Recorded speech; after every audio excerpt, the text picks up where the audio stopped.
Olá! Hoje nós recebemos aqui no estúdio da OAB de São Paulo, no nosso programa Pontos e Vistas, a advogada, doutoranda em Direito Público pela Universidade de Coimbra, vice-presidente do Conselho Nacional de Fomento e Colaboração, conselheira seccional, junto comigo, nesse conselho, e presidente da Comissão do Direito do Terceiro Setor da OAB São Paulo.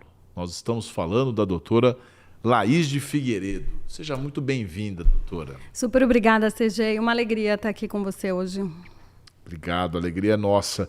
Fala um pouquinho, então, do terceiro setor, de um modo geral, que muita gente que está acompanhando nem saberia dizer o que é o terceiro setor, como é que ele funciona. Ele é ainda um desafio no ensino jurídico, na prática. Faz aí um pupurri aí, digamos. Obrigada, CG. A gente tem, enfim, essa classificação que ela não é jurídica, ela vem de uma classificação econômica, de enxergar o primeiro setor como Estado, o segundo setor como mercado e o terceiro setor conformado pelas entidades privadas sem fins lucrativos. A gente tem aí diversos tipos de entidades sem fins lucrativos, de defesa de direitos, ambientalistas, mas também os hospitais filantrópicos, escolas, equipamentos de assistência social muitas vezes são geridos por organizações da sociedade civil. Então, é um conjunto, museus na área cultural, ciência e tecnologia, é um conjunto de regulação que reconhece e incide essas pessoas jurídicas sem fins lucrativos.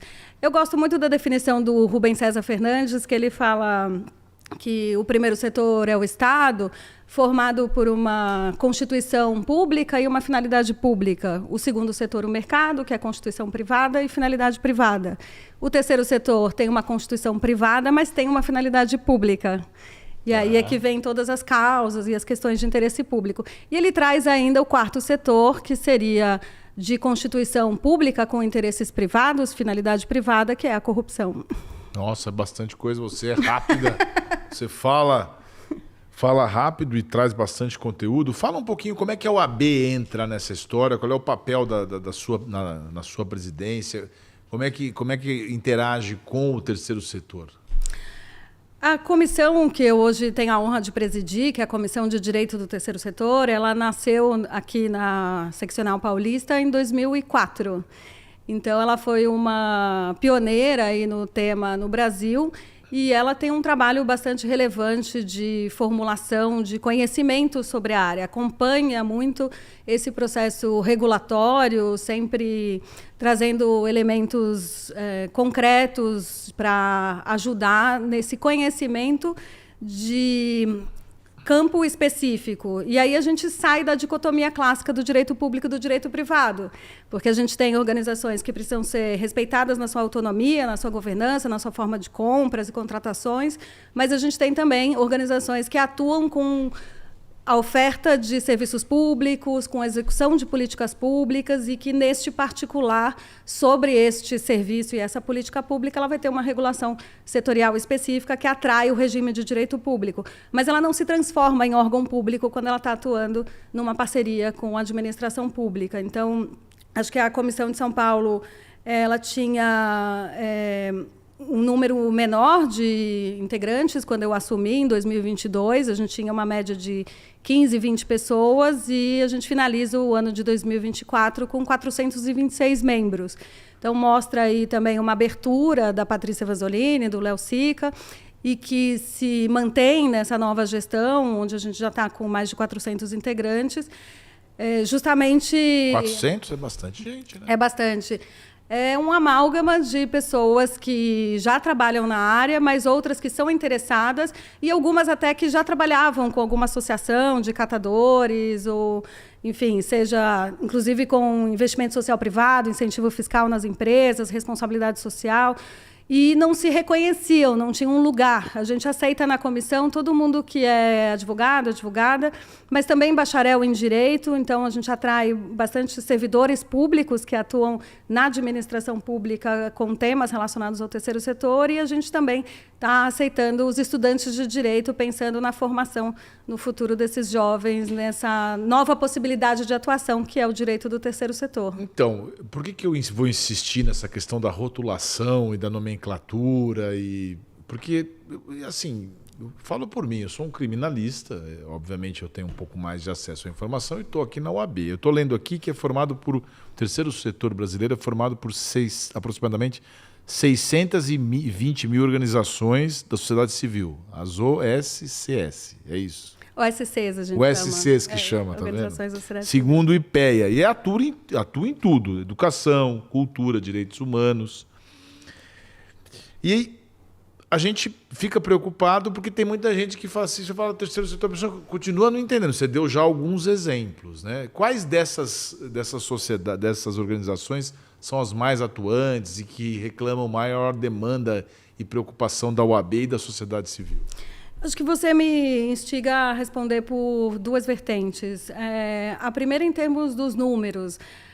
A gente fala de uma expressividade de 600 mil organizações, mas isso representa também o tamanho do nosso país, do nosso território, a densidade demográfica. A gente tem mais organizações no Sudeste e no Sul do que a gente tem no Norte e no Nordeste, enfim.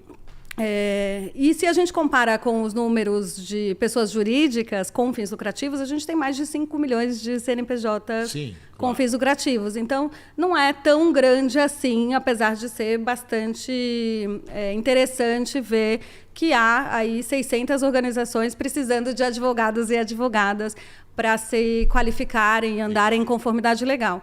Por outro lado, quando você me pergunta, enfim, quais são... Por que isso existe também? Né? Eu acho que talvez voltar um pouco atrás, eu traria o fundamento constitucional.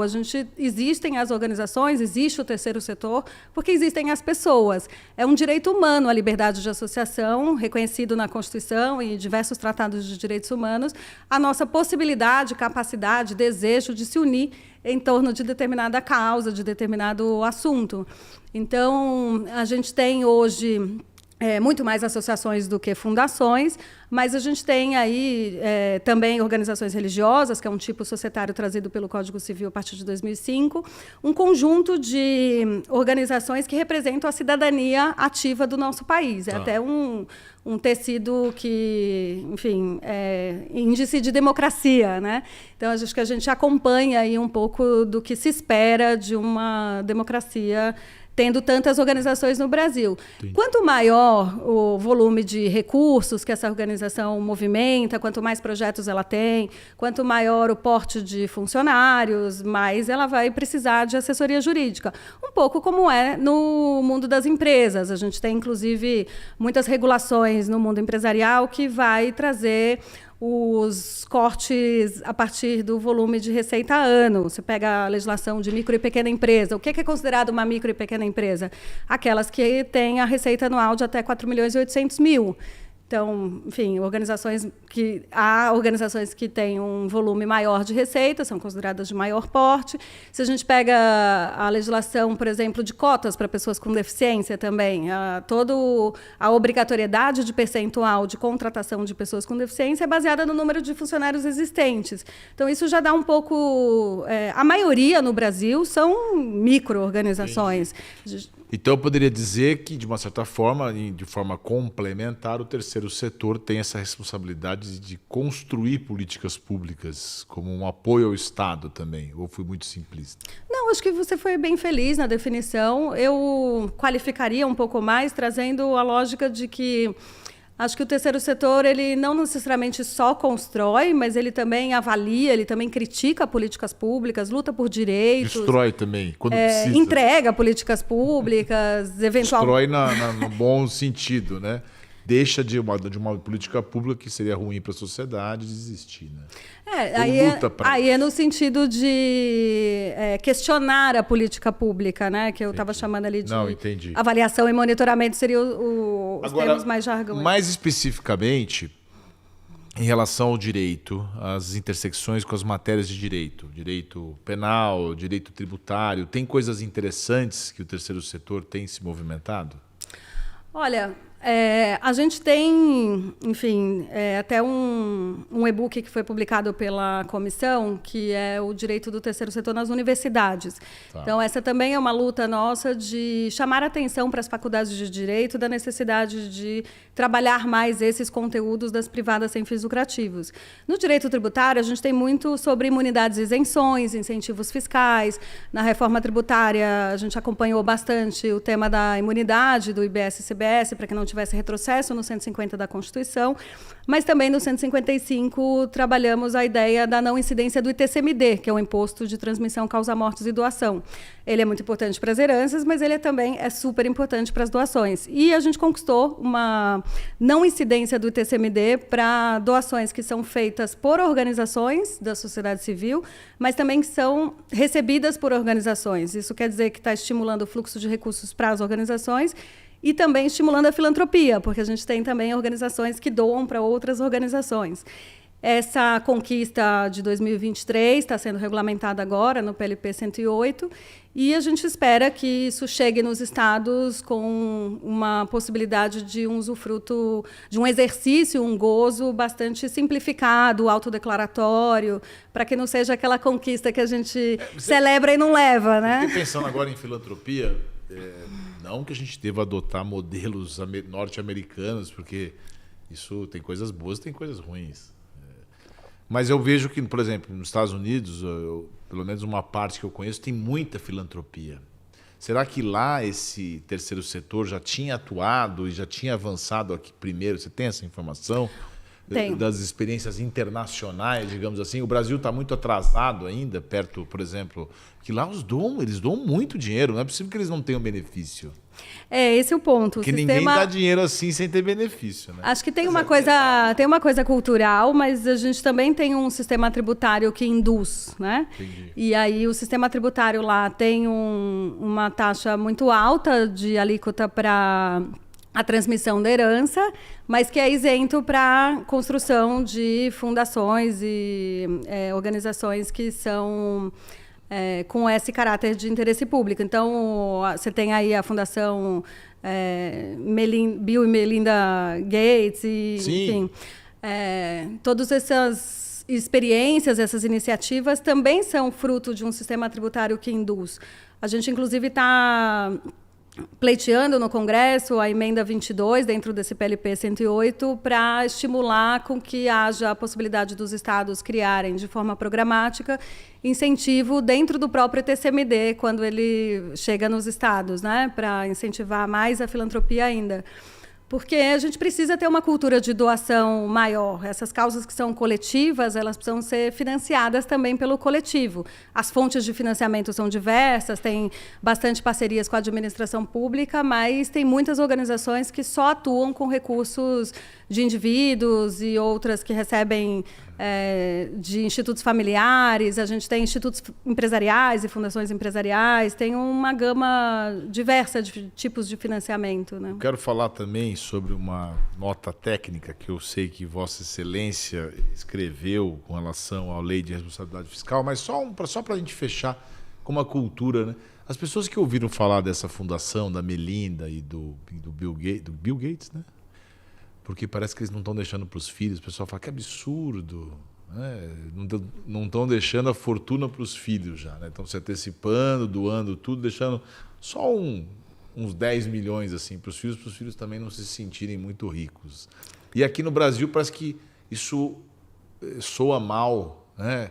E lá acho que a cultura, as pessoas estão começando a entender de outra forma dinheiro, né? Essa coisa de transferência de renda. Eu acho que a gente tem muitos exemplos brasileiros também, independente do sistema tributário. Eu vou citar aqui o exemplo de uma organização que chama Movimento Bem Maior, que foi iniciada por associados que doam todo ano parte da sua fortuna, investem para apoiar outras organizações. Acho que a gente tem aí toda a família Setúbal, que tem, por exemplo, a Fundação José Luiz Egídio Setúbal, a Fundação Tid Setúbal, o SEMPE, que foi fundado pela NECA Setúbal também.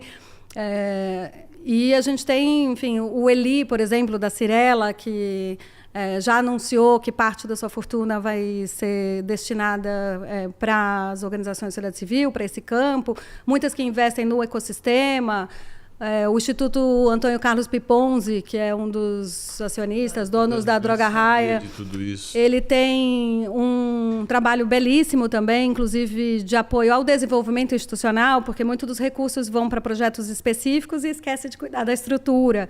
Então, eles estão fazendo um trabalho muito focado também em desenvolvimento institucional. A gente tem muitos exemplos aí de famílias brasileiras que se reúnem pensando justamente em usar parte dos seus recursos para combater as desigualdades econômicas e sociais.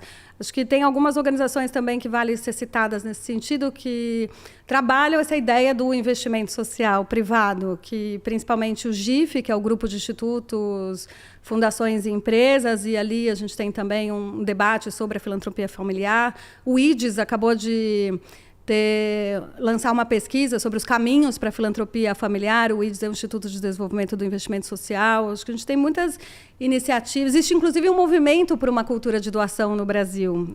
E, por parte desse movimento, aqui na OAB, a gente fez uma cartilha sobre o fomento à cultura de doação na advocacia. É mesmo? Então, a gente tem um e-book publicado no site da OAB que sistematiza a legislação de doação de tempo, de sangue e de todos os incentivos fiscais, doação de órgãos, que é um pouco do que a gente percebe que pode ser a nossa contribuição para esse debate de forma complementar, é olhar para o tema do direito, das questões jurídicas para serem ofertadas ao público. Muito interessante. Eu prometi falar sobre a nota técnica, mas vai ficar para depois do intervalo. A gente já volta com a doutora Laís falando sobre terceiro setor aqui na OAB. Até já. O futuro da advocacia já chegou. Conheça o Marketplace de Lotex da OAB São Paulo. Aqui, você encontra as tecnologias jurídicas mais inovadoras que estão transformando a prática do direito. Com o apoio de inteligência artificial, algoritmos e machine learning, as Lotex revolucionam sua rotina. Facilitam consultas à legislação, otimizam a organização de documentos e melhoram a gestão de clientes e processos. Mais do que uma vitrine, o Marketplace da OAB São Paulo oferece soluções aprovadas pela Comissão de Privacidade, Proteção de Dados e Inteligência Artificial da OAB São Paulo. Segurança, inovação e confiabilidade para o seu dia a dia.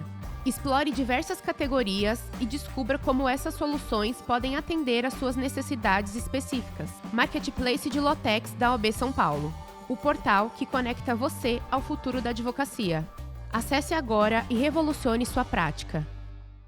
Voltamos a apresentar Pontos e Vistas, hoje recebendo a doutora Laís de Figueiredo Lopes, que é presidente da Comissão do Direito do Terceiro Setor aqui da OAB São Paulo. Eu estou vendo aqui, doutora, que você é sócia do escritório SASI, assim que pronuncia? Isso. SASI, Bechara, Storto, Reicher e Figueiredo Lopes. Advogado. E a tua área é terceiro setor, né? É um escritório nichado. Você sempre gostou dessa área, não? Você sabe que quando a gente começou há 25 anos atrás, parecia que era uma loucura. E hoje, acho que tem uma novidade importante aí no cenário, que a Chambers and Partners, que ranqueia as práticas jurídicas e que já tem mais de 100 áreas de atuação, pela primeira vez ranqueou o terceiro setor no ano passado. Vocês estavam lá. Primeiro lugar.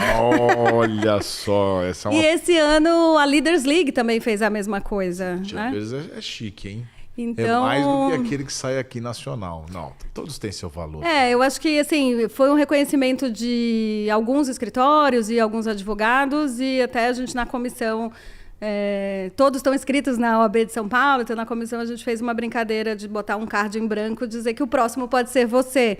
Mas Boa. Porque pode mesmo, é um estímulo à juventude, claro. de Isso que dá sim, você pode atuar nesse nicho especializado, porque a gente gasta muita energia profissional todos os dias, né? Então a gente quer dedicar a nossa vida a construir o quê? A deixar o banco mais rico ou deixar o mundo melhor? E quais são você é formada pela PUC, tem doutorado em eu tenho mestrado pela PUC, sou filha da PUC, né? Graduação filha e mestrado da PUC, igual a minha mãe. Agora você, como é que você fecha um contrato de advocacia? O que você tem assim? Não pode falar o cliente, mas como é que é isso? Olha, CG, a gente tipo tem... de causa você Hoje pega? a gente tem um escritório que tem 35 pessoas. Mas não é tudo Tudo terceiro setor. Tudo? Ele é full service de terceiro mas aí setor. tem muita ramificação. Não, qual que é a ramificação? Até isso dialoga com as áreas de direito, né? Então, a gente atende muito societário e governança para fazer os estatutos, as fundações precisam fazer relacionamento com o Ministério Público, de fundações, a gente tem uma coroadoria especial em São Paulo, em todos os estados, né? A gente tem a questão de Lei Geral de Proteção de Dados, que também tem peculiaridades, e também é uma pessoa jurídica que tem que se adaptar e se adequar. Compliance, a gente faz muito de construir as políticas, os programas de integridade, isso também é bastante pautado, inclusive, por financiamento internacional. A gente tem uma área de direito público muito forte por conta das parcerias com a administração pública, uma área de direito tributário também muito forte por conta das questões que são afetas ao direito tributário. Contencioso, além de consultivo, né, porque a gente também trabalha com, enfim, escolas, hospitais, uma área trabalhista forte, mas com as peculiaridades dessa jurisprudência específica. A gente também trabalha bastante com contratos. A única área que a gente não faz dentro do escritório é justamente a sua, que é a área penal, criminal. Eu achava que não precisava. Eu estou começando até a repensar isso, porque a gente acompanhou, por exemplo, em 2023, a CPI das ONGs. E ali a gente trabalhou com muitos criminalistas. Sim, o nosso criminalista na CPI tem que ter coragem. O nosso escritório atuou para as organizações olhando para o mérito, porque a ideia é ter conformidade legal, você não pode ter telhado de vidro, né? Então, as nossas construções eram muito mais sobre a regulação de terceiro setor, e também para traduzir isso para o criminalista às vezes também não entende das especificidades dessa legislação, mas a gente atuou com criminalistas excelentes, foi uma experiência... Sim, aqui na OAB tem vários, né? Tem vários bons. Mas você sabe que você falou de CPI, lá atrás eu atuava, porque o pessoal reclama muito hoje da arbitrariedade do judiciário, e com razão. Vários e vários casos, inclusive de ministros da mais alta corte. Independente dos crimes que estão sendo apurados, tá? Você não precisa concordar comigo, não, mas eu acho que é uma coisa que a OAB concorda, tanto que a gente soltou nota e eu sempre digo aqui que não é a nota que é... Não é, a OAB só solta a nota. Não é a nota que é a nota que é ruim do passado. A nota boa, ela tem seu fundamento. Mas eu ia na CPI lá atrás que mandava prender advogado. Eu tive uma vez um relator lá, um senador, que ameaçou me prender. Ele queria me prender lá, eu tive que me virar. Hoje, pelo menos, não prendem mais os advogados, mas continuam maltratando o advogado. Mas foi essa a razão pela qual a gente não assumiu a parte criminal, porque a gente sabe que tem todo o rito e o conhecimento, assim como a gente tem um conhecimento muito especializado nas nossas temáticas, a gente sabe e valoriza o criminalista, porque agora, é outro... Outra pegada, é verdade. A gente, o criminalista tem que ter coragem. Se souber ler e escrever, ajuda. Ainda mais que era uma CPI completamente cheia de fake news. No final, o relatório reconheceu que não tinha crime nenhum, enfim, estava ali... Isso aí já nem importa para eles que estão lá, né? Agora, sem fato determinado. Você tem uma articulação, um conhecimento do setor público muito grande. Na verdade, a nota técnica ficou para as calendas gregas, mas a gente vai chegar lá. É tipo um suspense, porque foi uma conquista da comissão sob a presidência da doutora Laís. Mas da onde vem essa tua... Um passarinho me contou que você trabalhou no governo federal, teve passagens com vários ministros. Foi daí que surgiu esse teu elan? Eu acho que, com certeza... Já nasceu assim. Já nasci para lutar pelo terceiro setor. Não, eu acho que... Você sabe, quando eu era pequena, eu falava que eu ia ser diplomata ou atriz. E eu acho que hoje eu exerço as duas funções na advocacia. Porque a advocacia requer um pouco de diplomacia para a gente conseguir navegar dentro, seja dos clientes e seja dos casos específicos, seja contencioso ou consultivo. É a performance. A vida. Minha mãe disse pra minha avó, eu não conheci minha avó, a mãe dela, que ela queria ser diplomata. A minha avó falou pra ela, você vai botar fogo no mundo, né, minha filha? Você só briga. Mas você briga. Mas né? com certeza... Mas você aprendeu com as brigas lá? Conta de Brasília pra Com nós. certeza, trabalhar 5 anos no Palácio do Planalto é o maior pós-doc que eu poderia fazer na vida. É um aprendizado, enfim, constante que havia ali no momento. E eu fico muito feliz de ter tido a oportunidade de servir ao meu país, de servir ao governo federal, enfim, naquelas Mas foi 5 condições e anos, é uma circunstâncias. pauleira, não é? Eu falei para minha sócia que eu ia ficar 1 e me desliguei do escritório. já foi lá para trás, né? Fiquei de 2011 a 2016. Acabei ficando 5 anos porque as pactuações políticas não são rápidas. No primeiro ano, a gente tinha muito um trabalho de diagnóstico, de conversa, precisei fazer muitas reuniões bilaterais com os ministérios para entender onde estavam os problemas, para que a nova norma que precisava ser editada fosse justamente aderente às questões que precisavam ser resolvidas, seja de gestão pública, seja das organizações da sociedade civil. Então, depois que a gente também fechou dentro de um grupo interministerial com paridade de organizações da sociedade civil, a gente levou esse resultado para o Congresso e aí dialogou com as propostas legislativas, tanto no Senado quanto na Câmara. Então, qualquer processo legislativo é uma dialética de opiniões. Eu vi uma entrevista de um ex-presidente da Câmara que falou o seguinte, eu aprendi isso lá atrás, na Câmara, em Brasília, nada se resolve no plenário ou no Congresso. Tudo é fora. Então não pode perder um aniversário, não pode perder uma reunião, não pode perder um café da manhã. Então tem que dormir tarde e acordar cedo. Você teve muita reunião. Olha, eu concordo plenamente. Eu vou te contar uma coisa de plenário. Ter um chique para dizer que você conversava também, né, no bastidor, muita coisa. Muito. Aprendi demais com muita gente boa. Tem muita gente qualificada no governo federal. Mas eu queria contar uma coisa de plenário, né? Porque realmente não se resolve coisa de plenário, você está certíssimo. Quem disse foi o... As construções chegam, né, já pactuadas. E a gente tinha nessa construção do marco regulatório das organizações da sociedade civil uma medida provisória que prorrogava o prazo de entrada em vigor da Lei 3.019 de 2014.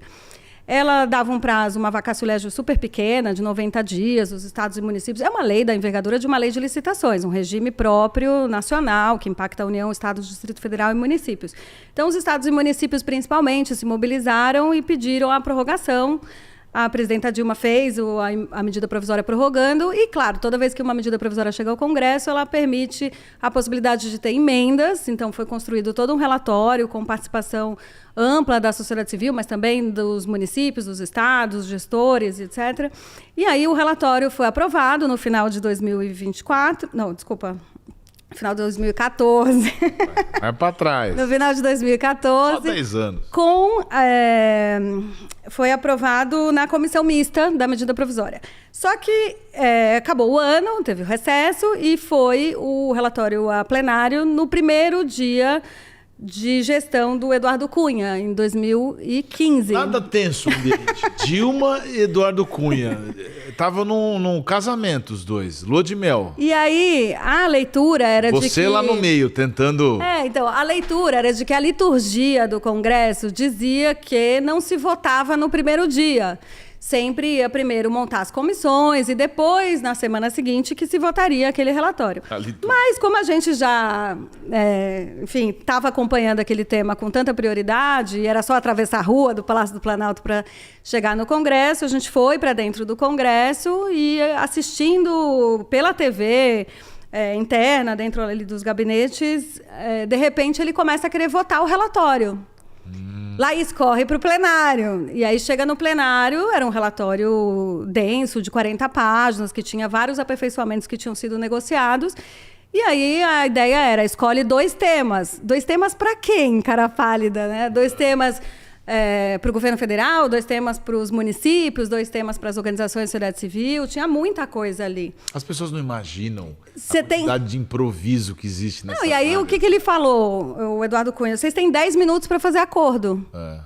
Claro que não teve acordo, né? Ninguém tinha lido o relatório a tempo, e aí caiu o relatório, aquele trabalho foi jogado no lixo. Foi um dia muito frustrante para mim e para todo mundo que trabalhava na área, mas, enfim, foi prorrogada a medida provisória original e em julho teve uma nova prorrogação para o ano seguinte, entrou em vigor só em 2016 essa nova lei.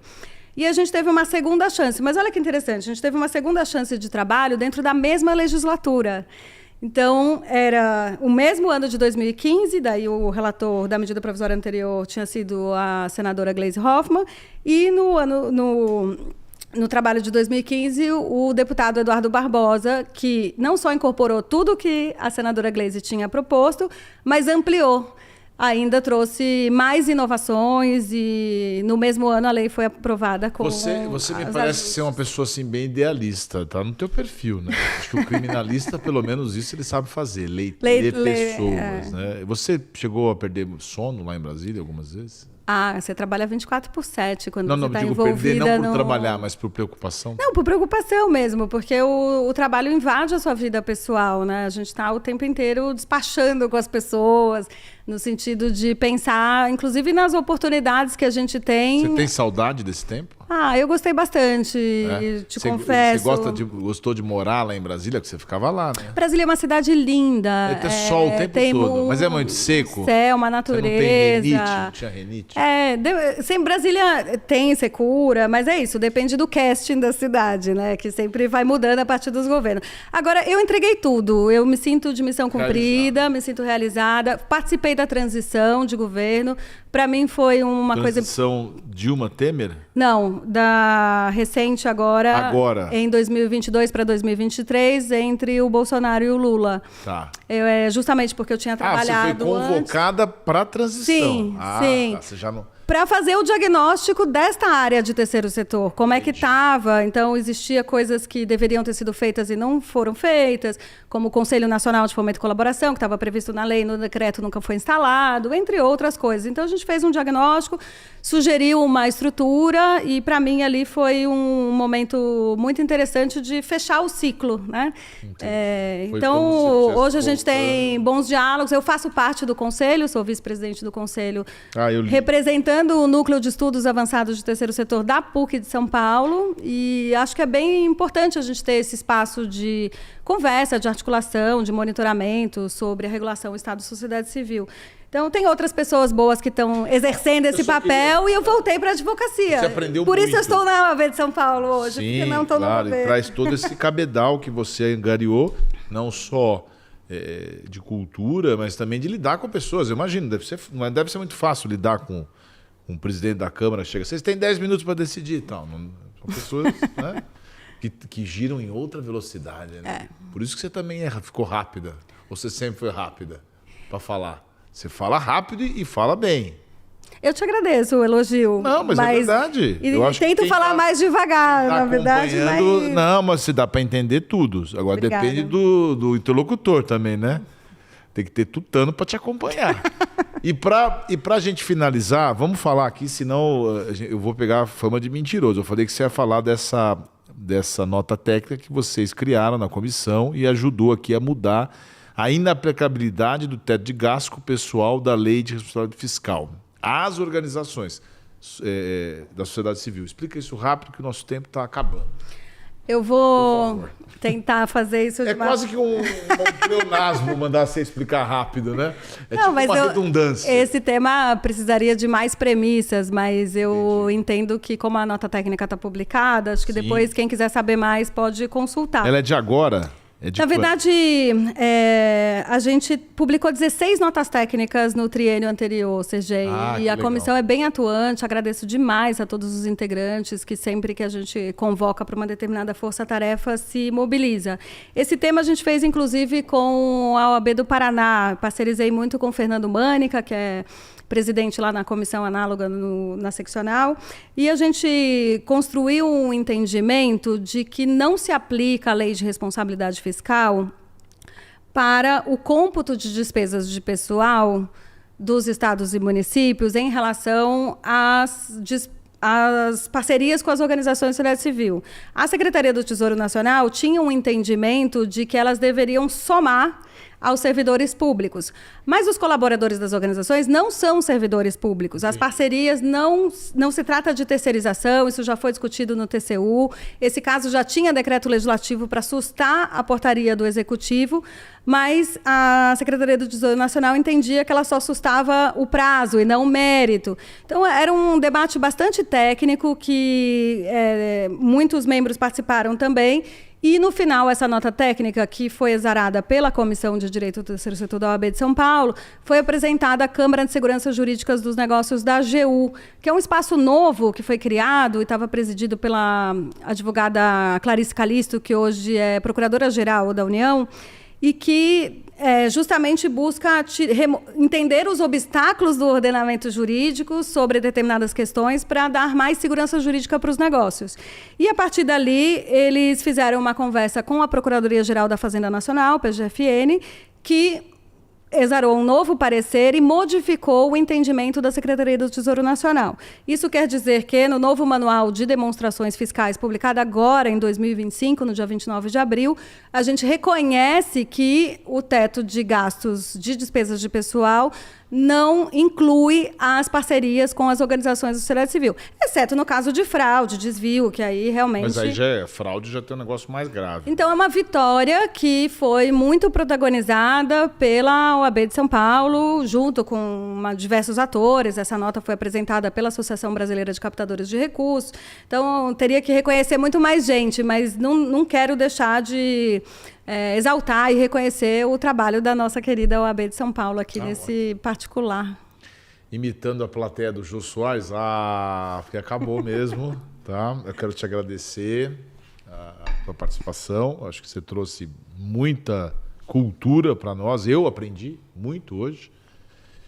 E parabenizar você pelo teu trabalho. Continue sendo essa idealista, essa lutadora, que o terceiro setor vai estar muito bem representado. Obrigado por você ter vindo aqui. Obrigada a você, CG. Eu realmente acredito num mundo melhor, menos desigual, e quero colocar toda a minha energia profissional a serviço. Obrigada. Agradeço você também que acompanhou a gente até agora aqui no Pontos e Vistas, que é uma iniciativa da OAB de São Paulo.